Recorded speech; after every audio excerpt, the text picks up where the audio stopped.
Assalamualaikum warahmatullahi wabarakatuh. Selamat pagi anak-anak sekalian. Selamat bertemu lagi dengan pelajaran IPS.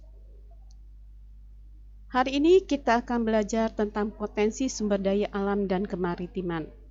Yang lalu kita sudah lihat tentang letak Indonesia, di mana secara geografis, astronomis, dan geologis.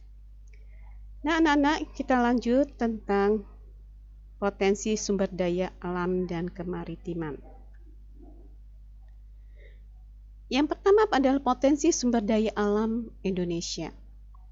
Sumber daya alam adalah semua bahan yang ditemukan manusia dalam alam yang dapat dipakai untuk kepentingan hidup. Potensi sumber daya alam Indonesia beragam bentuknya, seperti tanah, air, udara, batuan, hutan, bahan tambang, dan lain-lain. Di sini kita hanya akan mempelajari potensi sumber daya hutan dan potensi sumber daya tambang. Potensi sumber daya hutan. Potensi sumber daya hutan Indonesia mencapai 99,6 juta hektar atau 52,3% dari luas wilayah Indonesia. Itu menurut Kemdikbud tahun 2011. Luas hutan yang besar dapat dijumpai di Papua, Kalimantan, Sulawesi, dan Sumatera. Sedangkan di Jawa, luas hutan telah mengalami banyak penurunan karena terjadinya alih fungsi.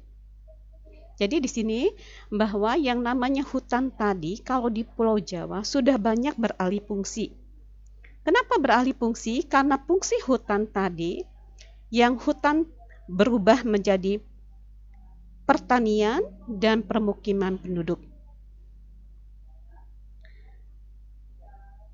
Nah, kita lihat fungsi hutan yang alih fungsi tadi menjadi pertanian dan perkebunan banyak dijumpai juga di Sumatera dan Kalimantan. Selain itu, hutan Indonesia menyimpan kekayaan flora dan fauna atau keanekaragaman hayati yang sangat besar. Bahkan banyak di antaranya merupakan spesifik endemik atau hanya ditemukan di Indonesia, tidak ditemukan di wilayah lain atau di tempat lain. Kita lihat lagi, hasil hutan Indonesia antara lain berupa kayu, buah-buahan, dan juga obat-obatan. Jenis kayu dan sebarannya, kita lihat di sini. Ada yang namanya kayu kruing, meranti, agatis, itu banyak dihasilkan di Pulau Papua, Sulawesi, dan Kalimantan. Sedangkan kayu jati biasanya banyak di mana, Nak? Ya, biasanya jati Pulau Jawa atau di Jawa Tengah khususnya, maka di sana banyak terkenal dengan jatinya. Jepara dan segala macam itu terkenal akan ukirannya karena berasal dari kayu jati ini. Sedangkan rotan yang ketiga itu banyak dihasilkan di Pulau Kalimantan, Sumatera Utara, dan Sumatera Barat. Keempat, kayu cendana itu hanya dihasilkan di Nusa Tenggara Timur. Sedangkan kayu rasamala, akasia, itu banyak dihasilkan di wilayah Jawa Barat. Nah, kita lihat lagi, Nak, apa sih manfaat atau fungsi hutan itu? Nah, manfaat atau fungsi hutan yang pertama adalah menyimpan air hujan, kemudian menyimpannya ke sungai-sungai dan danau sehingga pada musim kemarau tidak mengalami kekeringan. Yang kedua, tempat hidup bagi flora dan fauna yang menjadi sumber makanan dan obat-obatan pada saat ini maupun pada masa yang akan datang. Ketiga, mencegah terjadinya apa kira-kira? ya erosi atau pengkikisan akan air hujan. Jadi maksudnya gimana? Air hujan tadi yang jatuh tidak langsung jadi bisa masuk ke dalam tanah dan mengkikis tanah yang subur. Keempat, menghasilkan oksigen dan menyerap karbohidrat sehingga suhu bumi terkendali. Jadi pada siang hari biasanya hutan atau tumbuh-tumbuhan itu biasanya mengeluarkan oksigen. Sedangkan pada malam hari dia mengeluarkan karbodioksida. Yang kelima adalah sumber hidup bagi masyarakat, khususnya masyarakat sekitar hutan. Dari produk yang dihasilkan, bisa berupa kayu tadi, bisa juga obat-obatan dan lain-lain sebagainya. Kita lihat selanjutnya B adalah potensi sumber daya tambang. Yang pertama, sumber daya tambang di sini adalah yang kita pelajari minyak bumi dan gas. Minyak bumi dan gas merupakan sumber energi yang dipakai untuk keperluan industri, transportasi, rumah tangga. Saat ini telah dikembangkan sumber energi alternatif, misalnya bioenergi dari berbagai jenis tumbuhan dan sumber energi lain seperti energi matahari yang kita peroleh dari matahari, angin, gelombang laut, tapi ini jumlahnya juga masih terbatas. Daerah yang menghasilkan minyak bumi di Indonesia antara lain yaitu di Pulau Sumatera. Nah, Pulau Sumatera ini ada di daerah yang namanya Preula dan Lok Sumawe. Ini daerah wilayah Nanggur Aceh Darussalam. Selanjutnya Sungai Pakning dan Dumai adalah di wilayah Riau. Pelaju dan Sungai Gerong dan Muara ini di daerah apa nak? Ya, Sumatera Selatan. Jadi tidak jauh dari wilayah kita. Daerah Jawa. Daerah Jawa di Jatibarang, Majalengka, di daerah Jawa Barat. Wonokromo, Delta di daerah Jawa Timur. Cepu dan Cilacap itu adalah wilayah daerah Jawa Tengah.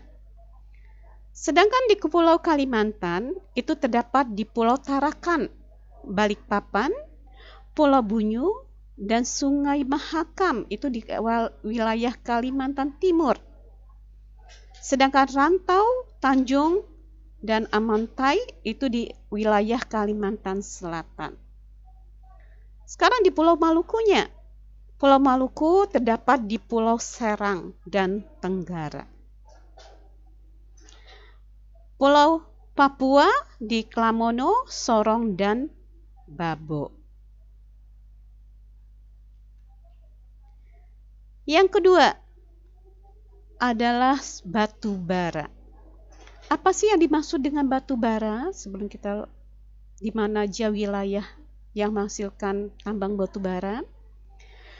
Nah, batu bara adalah batuan sedimen yang terbentuk dari sisa tumbuhan yang telah mati dan mengendap selama jutaan tahun yang lalu. Unsur-unsur yang menyusun terutama terdiri dari karbon, hidrogen, dan oksigen. Batu bara digunakan sebagai sumber energi untuk keperluan antara lain sebagai pembangkit listrik, keperluan rumah tangga adalah untuk memasak. Selain itu, pembakaran pada industri batu bara atau genteng, semen, batu kapur, biji besi, baja, industri kimia, dan lain-lain. Pertambangan batu bara terdapat di wilayah Kalimantan Timur. Daerahnya yaitu daerah lembah Sungai Berau dan Samarinda. Sedangkan wilayah Sumatera Barat adalah di Ombilin dan Sawah Lunto. Sumatera Selatan yaitu di Bukit Asam dan Tanjung Enim. Ketiga adalah bauksit. Bauksit. Apa yang dimaksud dengan bauksit? Nah, bauksit adalah sumber biji utama untuk menghasilkan aluminium. Jadi, bauksit itu menghasilkan aluminium, untuk penghasil aluminium biji utama. Manfaatnya untuk apa? Untuk industri logam, industri keramik, kimia, dan metalurgi. Sedangkan daerah penghasil bauksit yaitu Kepulauan Riau, yaitu di Pulau Bintan. Kalau di Kalimantan Barat yaitu di Singkara. Keempat, pasir besi. Pasir besi dimanfaatkan untuk industri logam, besi, dan industri semen. Aktivitas penambangan pasir besi dapat ditemukan di Cilacap, Jawa Tengah, Sumatera, Lombok, Yogyakarta. Nah, di Lampung ada yaitu di wilayah yang namanya Gunung Tegak. Udah tuh selanjutnya Pegunungan Perbek, itu di Sulawesi Selatan, dan Pulau Sebuku di wilayah Kalimantan Selatan. Kelima adalah emas. Manfaat emas adalah sebagai untuk perhiasan. Tambang emas di Indonesia yang terkenal yaitu di wilayah Papua, yaitu di PT Freeport Timika. Dan itu Kalimantan Barat, Sambas, Nanggro Aceh Darussalam, Mentalebo, daerah wilayah Mentalebo. Sulawesi Utara yaitu Bolang Mandong Mangondo dan Minahasa. Di Riau di daerah Logos dan Bengkulu di Rejang Lebong. Itu adalah penghasil emas. Kedua adalah potensi kemaritiman Indonesia. Laut Indonesia mencakup 2/3 dari wilayah Indonesia, yaitu sekitar 5,8 juta kilometer. Potensi sumber daya laut tidak hanya berupa ikan, tetapi juga bahan tambang seperti minyak bumi, nikel, emas, bauksit, pasir, biji besi, timah, dan lain-lain yang berada di bawah permukaan laut. Kekayaan yang dapat dimanfaatkan dari sumber laut adalah sumber daya alam berupa mangrove, terumbu karang, dan lain-lain. Mangrove itu adalah apa? Hutan bakau ya. Maka dikenal sebagai sumber daya pesisir. Kita lihat apa saja sih potensi sumber kemaritiman Indonesia. Yang pertama adalah perikanan. Sumber daya perikanan laut merupakan salah satu potensi sumber daya laut di Indonesia yang sejak dulu telah dimanfaatkan penduduk. Laut Indonesia memiliki angka potensi lestari yang besar yaitu 6,4 juta ton per tahun. Apa sih dimaksud dengan potensi lestari? Nah, potensi lestari adalah potensi penangkapan ikan yang masih memungkinkan bagi ikan untuk melakukan regenerasi hingga jumlah ikan yang ditangkap tidak mengurangi populasi ikan. Jadi ya dipilah. Jadi jangan dihabiskan secara langsung.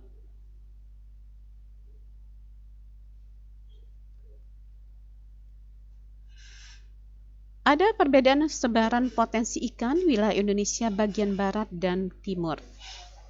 Perbedaannya adalah di mana bagian Indonesia bagian barat, rata-rata kedalaman lautnya 75 meter. Jenis ikannya adalah pelagis kecil.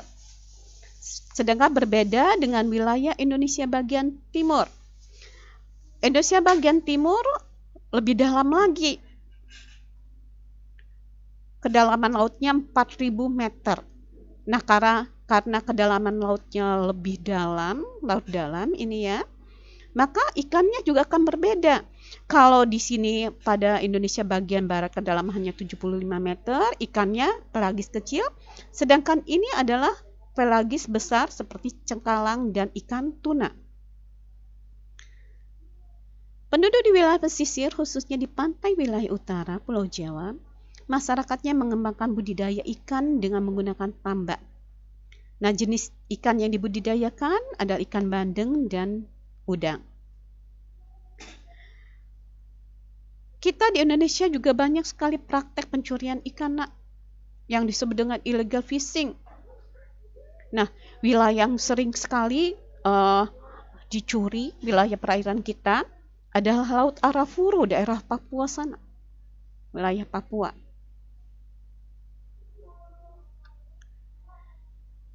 Yang B, hutan mangrove. Hutan mangrove disebut juga hutan bakau, adalah tipe hutan yang berada di mana daerah pasang surut air laut, karena dia di daerah laut. Tapi bentuknya maka dikatakan daerah pasang surut.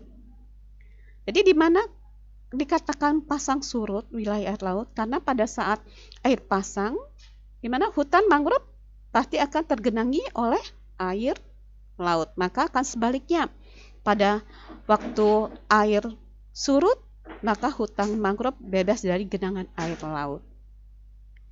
Hutan mangrove berkembang pada pantai yang terlindungi di sekitar muara sungai atau disebut juga laguna. Nah, apa aja sih fungsi hutan mangrove? Nah, fungsi hutan mangrove itu ada dua. Yang pertama adalah fungsi ekologis dan kedua adalah fungsi ekonomis. Apa sih yang dimaksud dengan fungsi ekologis? Nah, fungsi ekologis adalah sebagai habitat atau tempat hidup binatang laut untuk berlindung, mencari makan, dan berkembang biak. Selain itu, melindungi pantai dari abrasi air laut. Sedangkan fungsi ekonomisnya dari hutan mangrove atau hutan bakau adalah berupa kayu pepohonan. Selain itu adalah makhluk hidup yang berada di dalamnya. Biasanya kayu dimanfaatkan sebagai kayu bakar oleh masyarakat setempat dan juga dimanfaatkan pembuatan arang. Juga dimanfaatkan sebagai pembuatan kertas. Nah, selain itu hutan mangrove juga dihuni berbagai macam jenis fauna yang bernilai ekonomis. Berupa ikan yang kecil tapi yang kadang-kadang berwarna, udang juga ada di dalamnya. Penyebaran hutan mangrove terdapat di pesisir sebelah barat Pulau Sumatera, pantai utara Pulau Jawa, pesisir Pulau Kalimantan, pesisir Pulau Sulawesi, pesisir sebelah selatan Papua, dan beberapa pulau kecil lainnya.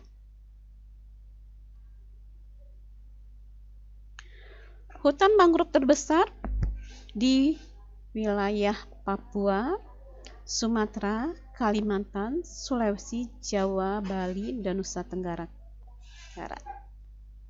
Nusa Tenggara. C. Terumbu karang. Terumbu karang adalah terumbu atau batuan sedimen kapur di laut yang terbentuk dari kapur yang sebagian besar dihasilkan dari koral atau binatang yang menghasilkan kapur untuk kerangka tubuhnya. Terumbu karang di Indonesia berkembang dengan baik karena di Indonesia berada di wilayah tropis dan suhu perairannya hangat. Kondisi air yang jernih dan dangkal, kedalamannya tidak lebih dari 18 meter. Selain itu salinitas atau kandungan garamnya air laut yang tinggi. Jadi itulah yang menyebabkan kenapa di Indonesia terumbu karang Indonesia sangat bagus. Dikarenakan ini Indonesia berada di wilayah tropis, jadi suhu perairannya hangat, kondisi air yang jernih dan dangkal yang kedalamannya tidak lebih 18 meter dan salinitas atau kandungan garam air lautnya yang tinggi.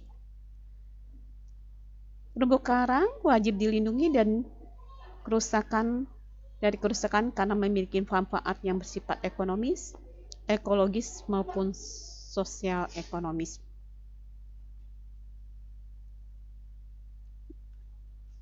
Nah, terumbu karang yang terkenal daerah wilayah Indonesia yaitu di mana, Nak? Di Papua, di Raja Ampat.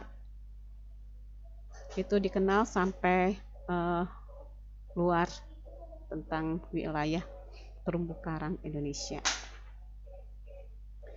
Nah, dari pembahasan yang Ibu berikan, ada yang harus kalian lakukan, yang harus kalian kerjakan.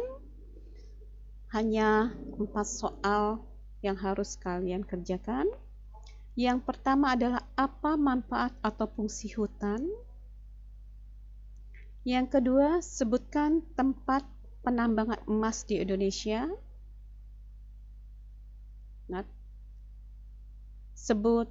tadi sebutkan, jadi disebutkan tempat penambang emas di Indonesia. Wilayahnya di mana, tempatnya apa. Udah itu jelaskan fungsi. Ketiga, jelaskan fungsi ekonomis maupun fungsi ekologis hutan mangrove. Keempat, mengapa di Indonesia terumbu karang dapat berkembang dengan baik. Nah, itu saja yang harus kalian kerjakan. Sebelum Ibu akhiri, Ibu ingin kalian tetap menjaga kesehatan. Ya, mudah-mudahan kita bisa, walaupun kita tidak bertemu secara langsung, kita masih mampu belajar lewat daring. Manfaatkan waktu dengan baik, belajar yang baik. Itu saja. Bu akhiri dengan wassalamualaikum warahmatullahi wabarakatuh.